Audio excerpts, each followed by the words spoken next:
El Ministerio Conéctate a Jesús y Seminarios y Tutorías TISU presentan desde Panamá, Puente del Mundo y Corazón del Universo, la serie Feliz para Siempre, en el tema número 1, la Biblia al día. Para hoy día, mis queridos hermanos, tenemos Primera de Tesalonicenses, capítulo 4. Escuchemos.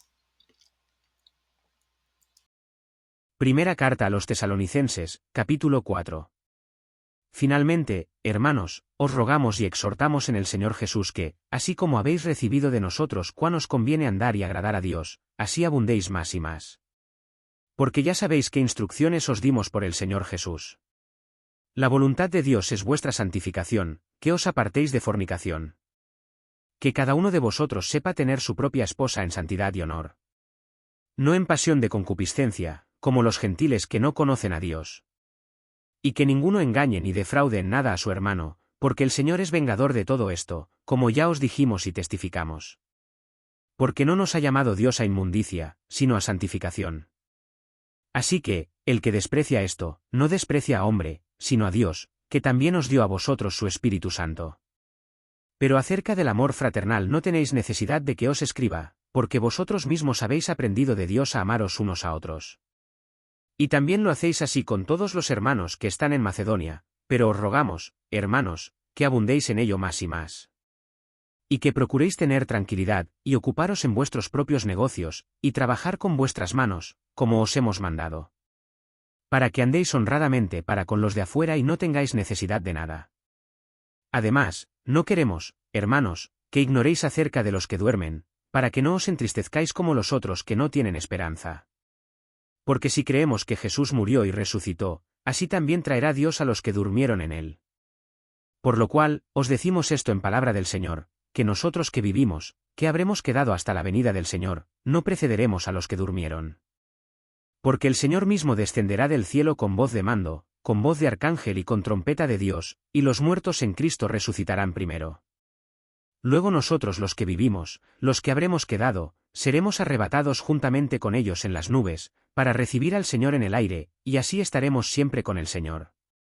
Por tanto, animaos unos a otros con estas palabras. Resumen del capítulo 4. En este capítulo, Pablo exhorta a los tesalonicenses a vivir de manera que agraden a Dios, enfatizando la importancia de la santificación y el amor fraternal.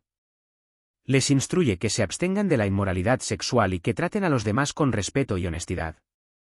Pablo también aborda la preocupación de la comunidad sobre los creyentes que han muerto, asegurándoles que aquellos que han fallecido en Cristo serán traídos nuevamente por Dios en la segunda venida de Jesús. Describe la poderosa venida del Señor y cómo los creyentes vivos serán arrebatados junto con los muertos en Cristo para encontrarse con Él.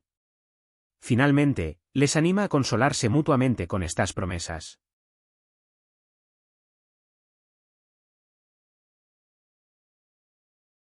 Hola a todos. Hoy quiero compartir algo verdaderamente transformador. Imagínense esto, vivir una vida que no solo agrada a Dios, sino que también enriquece su alma y sus relaciones. De eso habla Pablo en Primera de Tesalonicenses, capítulo 4. Primero, Pablo nos urge a caminar de una manera que honre a Dios, recordándonos que su voluntad es nuestra santificación. Esto significa apartarnos de la inmoralidad y vivir con integridad y respeto. Se trata de tratarnos unos a otros con amor y honor, no con engaño o deseos egoístas. Él enfatiza la importancia de amarnos los unos a los otros, una lección que ya hemos aprendido del mismo Dios. Pablo nos anima a seguir creciendo en este amor, a vivir en paz, a ocuparnos de nuestros propios asuntos y a trabajar diligentemente con nuestras manos. De esta manera podemos vivir honorablemente y ser autosuficientes. Ahora, para aquellos preocupados por sus seres queridos que han fallecido, Pablo ofrece palabras de consuelo. Él nos asegura que aquellos que murieron en Cristo resucitarán al regreso de Jesús. Imagínense esta escena increíble, el Señor descendiendo del cielo con un grito de mando, la voz de un arcángel y la trompeta de Dios. Los muertos en Cristo resucitarán primero, y luego nosotros, los que aún vivimos, seremos arrebatados junto con ellos en las nubes, para encontrarnos con el Señor en el aire. Y así, estaremos siempre con el Señor. Así que, animémonos unos a otros con estas poderosas promesas. Vivamos para agradar a Dios, amemos abundantemente y aferrémonos a la esperanza del regreso de Jesús. Gracias por ver y que sean bendecidos en su caminar con el Señor.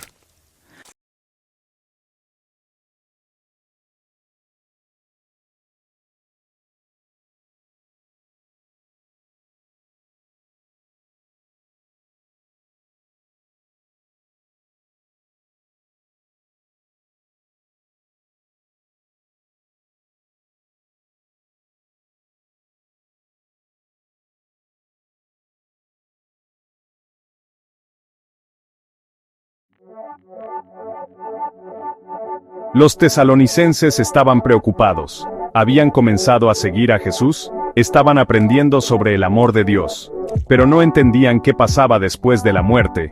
Tenían miedo de que aquellos que habían muerto se perdieran el regreso de Jesús. Pablo, lleno de amor por ellos, les escribió una carta. Quería consolarlos, quería compartir la verdad sobre la muerte y la resurrección. Pablo nos recuerda la promesa de Dios. Esta promesa nos da esperanza. Él promete que la muerte no es el final. Aquellos que han muerto en Cristo no se han ido para siempre. Resucitarán cuando Jesús regrese. Nos reuniremos con ellos. Esta reunión estará llena de alegría. La Biblia nos dice algo maravilloso. Dice que estamos hechos a imagen de Dios. Él nos creó para estar con Él. Él nos creó para vivir. La muerte no era parte de su plan. El pecado cambió todo. El pecado trajo la muerte al mundo. Pero Dios tenía un plan para vencer al pecado y a la muerte. Él envió a Jesús. Jesús vino para darnos vida, murió en la cruz por nuestros pecados, resucitó. Gracias a Jesús, tenemos esperanza de vida eterna. Este es un regalo de Dios. No tenemos que tener miedo a la muerte. Jesús la ha vencido. Podemos encontrar consuelo al saber que nuestros seres queridos que están en Cristo están seguros con Él. Los volveremos a ver. Deja que esta verdad llene tu corazón de paz y esperanza.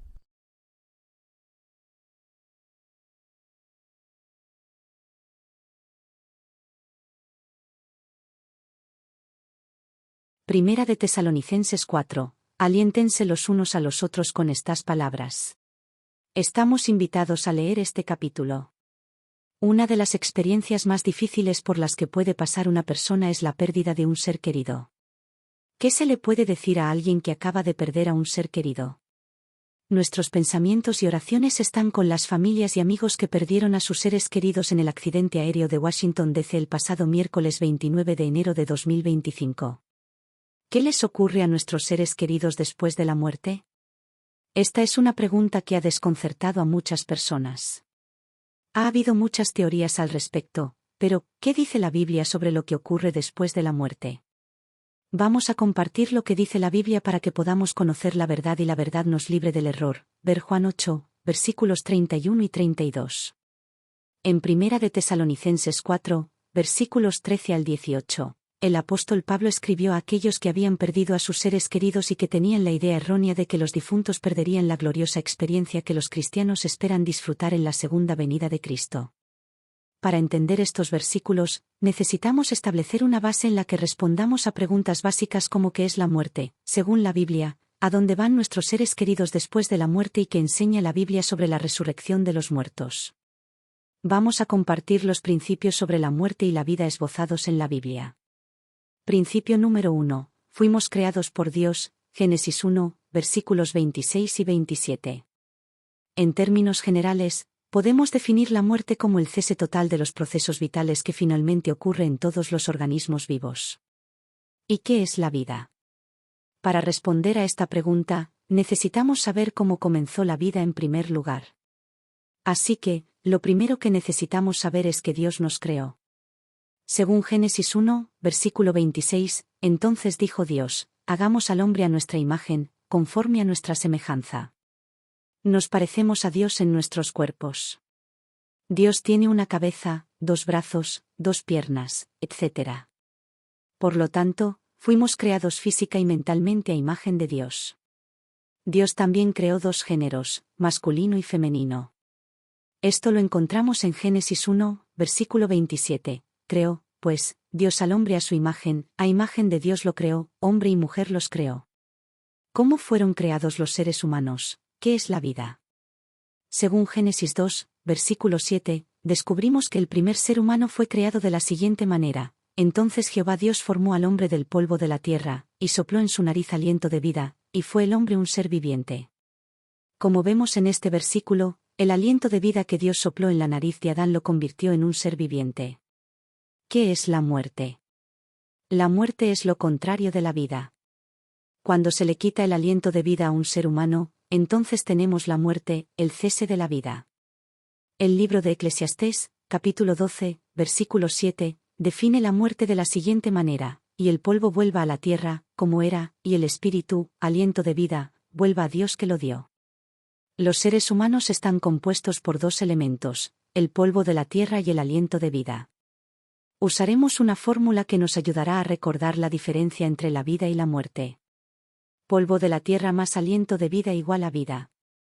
Polvo de la tierra aliento de vida igual a muerte.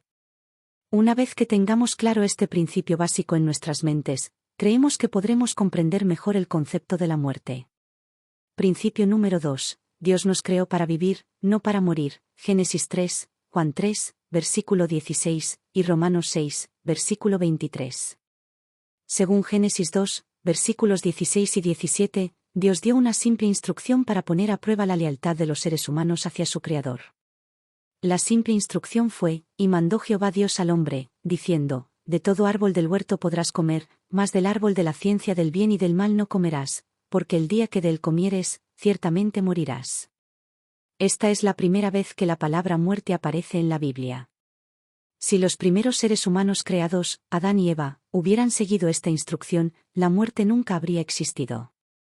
Sin embargo, no siguieron la instrucción, comieron del árbol prohibido y la muerte llegó a nuestro mundo. Véase Génesis 3. No solo los seres humanos mueren, sino que todos los seres vivos están sujetos a la muerte, animales y plantas. El pecado es desobedecer las instrucciones o mandatos de Dios. Véase un Juan 3, versículo 4. Como somos hijos de Adán y Eva, hemos heredado su naturaleza pecaminosa y, por lo tanto, la pena de muerte. Así pues, Romanos 3, versículo 23, nos dice que todos hemos pecado y estamos destituidos de la gloria de Dios. Y Romanos 6, versículo 23, nos dice que la paga del pecado es muerte. Pero Dios, nuestro Padre Celestial, nuestro Creador y fuente de vida, no iba a dejarnos, a sus hijos, sin esperanza. Proporcionó un sustituto para que pudiéramos escapar de nuestra pena de muerte. Ver Romanos 5, versículo 8. Jesús, el Hijo de Dios, tomó nuestro lugar. Vino como ser humano, vivió una vida sin pecado y murió en nuestro lugar para que nosotros no tuviéramos que morir. Juan 3, versículo 16, nos dice que, de tal manera amó Dios al mundo, que ha dado a su Hijo unigénito, para que todo aquel que en él cree, no se pierda, mas tenga vida eterna. Y Romanos 6, versículo 23, refuerza el hecho de que se nos ha dado el don de la vida eterna, porque la paga del pecado es muerte, mas la dádiva de Dios es vida eterna en Cristo Jesús Señor nuestro. Entonces, si se nos ha dado el don de la vida eterna, ¿por qué seguimos muriendo? Esto se explicará en el tercer principio. Principio número 3. Dios nos ha dado el don de la vida eterna. Romanos 6, versículo 23. Según Génesis 2, versículo 7, estamos hechos de dos elementos, materia física, polvo de la tierra, y espíritu. Dios es espíritu. Ver Juan 4, versículo 24. Por lo tanto, para tener vida, necesitamos ambos elementos, físico y espiritual. Todos nacemos físicamente, pero no todos nacemos espiritualmente. Dos nacimientos, dos muertes, dos resurrecciones. La Biblia nos dice que hay dos nacimientos y dos muertes. Puede que pienses que nos estamos volviendo locos, pero no es así. En Juan 3, versículos 1 al 7, Jesús dijo que necesitamos nacer de nuevo. De cierto te digo, que el que no naciere de nuevo, no puede ver el reino de Dios. Juan 3, versículo 3. Esto significa que, además del nacimiento físico, hay un nacimiento espiritual que ocurre cuando aceptamos la muerte de Jesucristo a nuestro favor. De la misma manera que hay dos nacimientos, hay dos muertes, la muerte física y la muerte espiritual. Sin embargo, en la segunda muerte, los elementos físico y el espiritual se destruyen por completo, véase Apocalipsis 20, versículo 14 y Apocalipsis 21, versículo 8. Incluiremos brevemente el hecho de que para que haya una segunda muerte, debe haber una primera y una segunda resurrección, véase Apocalipsis 20 y Primera de Tesalonicenses 4, versículo 16. Todos estamos sujetos a la primera muerte, muerte física. Pero no todos estaremos sujetos a la segunda muerte. Aquellos que murieron creyendo en Jesús, resucitarán en la primera resurrección, Primera de Tesalonicenses 4, versículos 14 y 16. Aquellos que murieron en incredulidad y rechazaron el don de la vida, resucitarán en la segunda resurrección. Estos estarán sujetos a la segunda muerte. Todos los que murieron resucitarán para recibir su recompensa de acuerdo con las decisiones que tomaron mientras estaban vivos, ver 2 Corintios 5, versículo 10, Apocalipsis 12, versículo 22. Principio número 4. ¿Dónde están nuestros seres queridos que fallecieron? Juan 11, versículo 11. Lo primero que debemos saber es que los muertos no están en un estado consciente. En Juan 11, versículo 11, Jesús dijo, nuestro amigo Lázaro duerme, mas voy para despertarle. Jesús comparó la muerte con el sueño. Esto significa que el estado de los muertos es similar al que experimentamos cada vez que nos dormimos. No están conscientes de nada, sus pensamientos han cesado, no sienten ni oyen nada. El libro de Eclesiastés lo expresa de esta manera, porque los que viven saben que han de morir, pero los muertos nada saben, ni tienen más paga, porque su memoria es puesta en olvido. Y lo segundo que debemos saber es que los muertos están en sus tumbas. Juan 5, versículos 28 y 29, dice lo siguiente, no se asombren de esto, porque vendrá la hora cuando todos los que están en los sepulcros oirán su voz y saldrán, los que hicieron el bien para la resurrección de vida pero los que practicaron el mal para la resurrección de condenación, Reina Valera actualizada. Todos los muertos están en sus tumbas esperando la segunda venida de Jesús, para recibir su recompensa de acuerdo con la decisión que tomaron sobre aceptar o rechazar el gran regalo que Dios les ofreció, la vida eterna. Qué profunda y necesaria exploración sobre la realidad de la muerte y la esperanza de la resurrección presentada en 1 Tesalonicenses 4. Es un pasaje de gran consuelo para aquellos que han perdido seres queridos, y tu desglose de los principios bíblicos sobre la muerte y la vida es muy claro y edificante. Es completamente natural que la pérdida de un ser querido genere preguntas profundas sobre qué sucede después. Las teorías humanas pueden ofrecer consuelo temporal, pero la verdad bíblica proporciona una esperanza sólida y duradera. La forma en que introduces el pasaje, señalando la preocupación de los tesalonicenses por sus seres queridos que habían fallecido antes de la segunda venida, establece el contexto para la enseñanza de Pablo. Su objetivo era corregir una idea errónea y ofrecerles una perspectiva llena de esperanza. Tus 4 principios fundamentales son esenciales para comprender la enseñanza de Pablo. Principio número 1. Fuimos creados por Dios. Génesis 1, 26-27. Establecer que Dios es nuestro creador y que fuimos hechos a su imagen sienta la base para entender el valor de la vida y la tragedia de la muerte como una separación de la fuente de vida. La creación de 2 géneros también subraya la plenitud de la imagen divina en la humanidad. Principio número 2. Dios nos creó para vivir, no para morir. Génesis 3, Juan 3 y 16, Romanos 6 y 23. La instrucción original de Dios en el Edén revela su intención de que la humanidad viviera eternamente.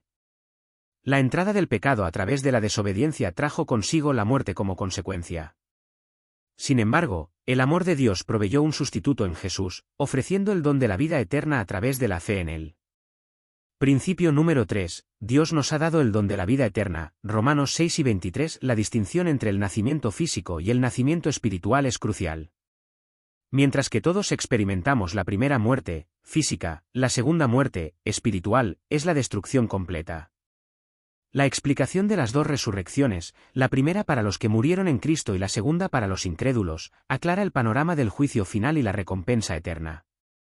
Principio número 4. ¿Dónde están nuestros seres queridos que fallecieron? Juan 11 y 11. La analogía de Jesús comparando la muerte con el sueño, Juan 11 y 11, y la afirmación de Eclesiastés 9, 5 de que los muertos nada saben desmienten la idea de una conciencia activa inmediatamente después de la muerte.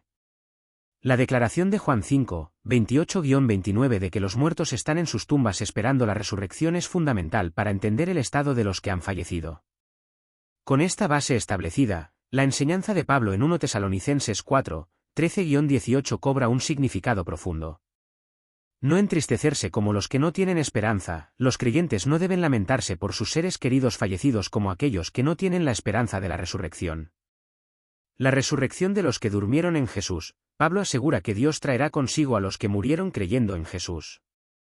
La venida del Señor describe el poderoso descenso de Jesús del cielo con voz de mando, voz de arcángel y trompeta de Dios. La resurrección primero, los muertos en Cristo resucitarán primero. El arrebatamiento, los creyentes vivos serán arrebatados junto con los resucitados para recibir al Señor en el aire. Estar siempre con el Señor, la promesa final es una unión eterna con Cristo. Alentarse unos a otros con estas palabras, el propósito de esta enseñanza es ofrecer consuelo y esperanza a los creyentes en medio del dolor de la pérdida. Tu desglose de estos principios bíblicos proporciona una base sólida para comprender la esperanza que Pablo ofrece en 1 Tesalonicenses 4. La verdad sobre el estado de los muertos y la promesa de la resurrección en la venida de Jesús son un poderoso consuelo para aquellos que han experimentado la pérdida. ¿Qué parte de esta enseñanza te brinda mayor consuelo o esperanza? ¿Cómo crees que esta comprensión de la muerte y la resurrección puede impactar la forma en que vivimos nuestras vidas hoy? Amén. Este resumen del capítulo 4 de 1 Tesalonicenses captura de manera concisa los puntos centrales del mensaje de Pablo a esta joven iglesia. Vemos su corazón pastoral preocupado por su crecimiento espiritual y su consuelo ante la incertidumbre de la muerte. Los temas clave que Pablo aborda aquí son fundamentales para la vida cristiana. Santificación, un llamado a vivir apartados del pecado y consagrados a Dios en todos los aspectos de la vida, incluyendo la pureza sexual y la integridad en las relaciones. Pablo les recuerda las instrucciones que ya les había dado sobre cómo agradar a Dios a través de una conducta santa. Amor fraternal, la exhortación a amarse unos a otros, un principio que ya estaban practicando pero en el que debían abundar aún más. Este amor no se limitaba a la comunidad local, sino que se extendía a todos los hermanos en Macedonia. Vida tranquila y responsable, un llamado a la estabilidad y al trabajo diligente dentro de la sociedad. Pablo les instruye a procurar la tranquilidad, ocuparse de sus propios asuntos y trabajar con sus manos, para vivir honradamente y no depender de otros. La esperanza en la segunda venida, este es un punto central del capítulo. Pablo aborda la preocupación por los creyentes que habían muerto, ofreciéndoles consuelo y esperanza en la resurrección y el glorioso regreso de Jesús. Describe detalladamente la venida del Señor, la resurrección de los muertos en Cristo y el arrebatamiento de los creyentes vivos para encontrarse con Él. Consuelo mutuo, la conclusión del capítulo es un llamado a animarse unos a otros con estas verdades sobre la segunda venida. La esperanza en el futuro glorioso con Cristo debía ser una fuente de consuelo y fortaleza en medio de las pruebas presentes. En resumen, Pablo les está diciendo a los tesalonicenses, y a nosotros hoy: vivan vidas santas que agraden a Dios. Ámense profundamente unos a otros. Sean ciudadanos responsables y trabajadores. Mantengan viva la esperanza en el regreso de Jesús y la resurrección. Consuélense mutuamente con esta gloriosa esperanza. Este capítulo es un equilibrio hermoso entre la vida práctica del cristiano en el presente y la gloriosa esperanza que tenemos en el futuro. Nos recuerda que nuestra fe no es solo una creencia abstracta, sino que debe transformar nuestra manera de vivir y relacionarnos mientras esperamos con gozo la venida de nuestro Señor. ¿Qué aspecto de este capítulo resuena más contigo en este momento? ¿Cómo influye la esperanza de la segunda venida en tu vida diaria?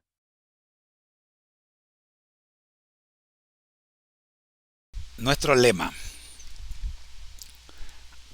al que el Señor llama, capacita; al que envía, acompaña.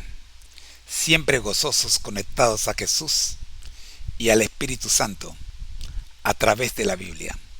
Todos juntos, rumbo al cielo.